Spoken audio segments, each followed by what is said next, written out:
अब मार्केट में इतना कोहराम मचा हुआ है, आप गोवा जाकर रिलैक्स कर रहे हैं। थोड़ा हेल्प करिए लोगों की, बताइए कहाँ पर बॉटम बनेगा मार्केट का या कहाँ स्टेबिलिटी आएगी? बॉटम अभी बन रहा है। पीसीआर से अनुरोध है निफ्टी की चार्ट मेरे स्क्रीन पे दिखाएं। देखिए इमीडिएट इंट्राडे में बाई ट्रेड अभी फायर हो रहा है। पीसीआर कृपया इस चार्ट को दिखाइए मेरे स्क्रीन से। आ गई चार्ट? हाँ, ये देखिए टर्मिनल ट्रायंगल पैटर्न यहाँ बन रहा है, 1 मिनट चार्ट है और ये पूरा पुशबैक नीचे का खत्म हो गया। अब यहाँ से मेरे को लगता है निफ्टी अगले 2-3-4 दिन उछलेगी और कहाँ तक जा सकती है उछल के, एक बार 24,300 तक लगता है। 24,300 तक इस ऊपर वाली ग्रीन रेखा के आसपास। तो अभी हमारी व्यू है अगले 10 दिन में रेंज ऐसी है, एक बार 24,300 जाते हैं हम, यहाँ से शायद रिवर्सल हो गया है। जो आज का लो है उसको स्टॉप लॉस रख के ही चलना पड़ेगा इस नए बाई ट्रेड का, जिसका भी मैंने 2 मिनट पहले जिक्र किया। और हो सकता है यहाँ से हम 24,300 तक एक बार जाएं और उसके बाद एक फाइनल बॉटम बनाने के लिए वापस 23,300 तक आए।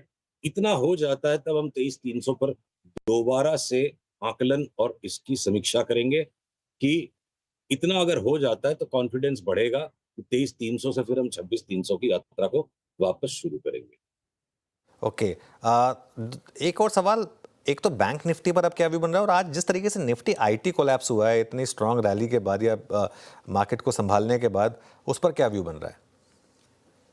देखिए अनुज, अपन अपनी काफी टाइम से बात हो रही है कि जिस सेक्टर में सबसे खूंखार करेक्शन अब आएगा, टर्न बाय टर्न करेक्शंस आते हैं, जो कि ओवरऑल बुल मार्केट के लिए अच्छा है कि धुलाई भी हो पर एक साथ सबकी ना हो। तो जैसे राकेश झुनझुनवाला जी ने इसको बड़े सरल शब्दों में समझाया था, रिले रेस। जो समझ गया वो खिलाड़ी, नहीं समझा वो अनाड़ी, ये उनके शब्द थे। तो इस रिले रेस में जो आईटी के स्टॉक्स का धांसू करेक्शन सामने पेंडिंग है, और वो अगर बीच-बीच में झलक आ रही है कि इंट्राडे में बड़े फॉल उसमें आ जाते हैं, और आपका जो पहले सवाल था बैंक निफ्टी का, तो निफ्टी की ही तर्ज पे अगर पीसीआर के लिए संभव है इस चार्ट को स्क्रीन पे दिखाना, तो देखिए ये मेरा एक्सपेक्टेड पाथ ऑफ मूवमेंट है, ये ए, बी। और यहाँ से हम बैंक निफ्टी में भी एक बार 52,930, 53,000 तक जाएँ और फिर वापस कदाच 50,500 तक आएँ और उसके बाद वो जो लॉन्ग टर्म वाली तेजी है, उसका रूप हमें फिर से देखने मिले। अभी तक का मैप ये है जिसको ट्रेडिंग में हमें मैप को एडजस्ट करना पड़ता है। और आईटी के स्टॉक्स पे आऊँ तो अनुज, जो छोटे वाले स्टॉक्स है जो एक्सट्रीमली हाई बीटा है, जैसे कोफोर्ज, हमारी बात हो चुकी कि ऊपर के स्तर से 50% गिर जाएगा तो कोई बड़ी बात नहीं होगी। बढ़ता भी उसी तरह से, घटता भी उसी तरह से है। तो आईटी के स्टॉक्स के सेक्टर में मेरे को, अगर मैं टाटा एल्क्सी को भी एक आईटी कंपनी पकड़ लूँ तो सिर्फ उसको एक अपवाद है, बाकी वो ऑटो की साइकिल से बहुत extremely well connected stock. Tata Elxsi को छोड़ दूँ अगर, तो मुझे आईटी में एक भी ऐसा स्टॉक नहीं लग रहा है जिसको शॉर्ट करके पैसा नहीं कमाया जा सके। ऐसी बात राइट, तो सारे के सारे शॉर्ट्स हैं।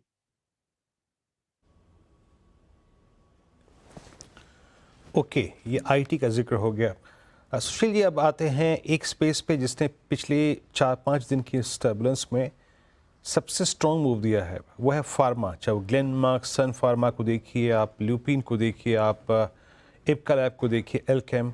आपका फार्मा पे टेक क्या है इस वक्त? क्या लीड कर सकता है फार्मा अगले कुछ और, या फिर कुछ और वीक बेसिस पर?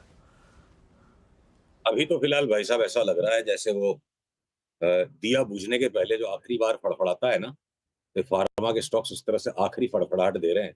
आईटी के बाद जो सेकंड वर्स्ट करेक्शन आएगा वो होगा लार्ज फार्मास, और उसके साथ साथ स्मॉल फार्मा को भी जाना है। तो ये दिया बुझने के पहले की अंतिम फड़फड़ाहट लगती है फार्मा स्टॉक्स। तो आप शॉर्ट किसे करेंगे ऐसे सर्कमस्टेंसेस में, और कौन सा पॉइंट ऐसा है जो रिवर्सल जनरेट कर सकता है, या फिर किस लेवल के टूटने के बाद?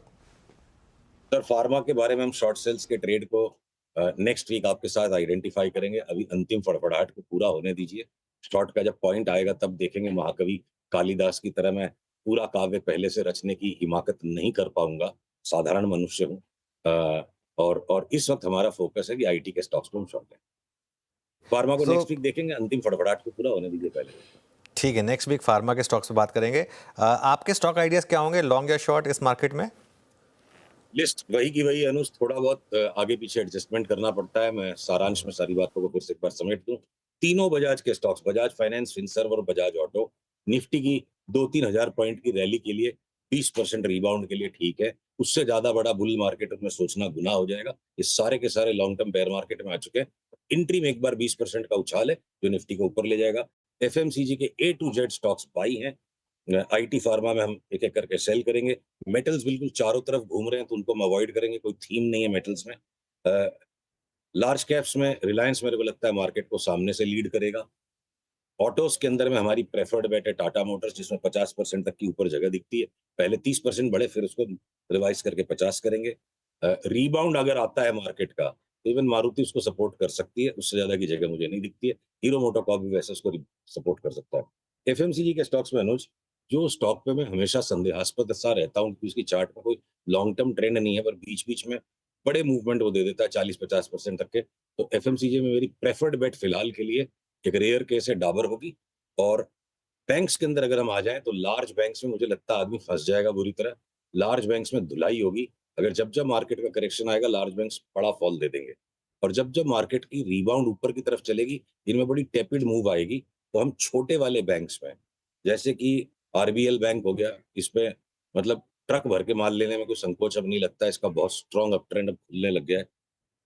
बंधन बैंक लॉन्ग टर्म इन्वेस्टमेंट के लिए, निबलिंग के लिए अभी भी ठीक है।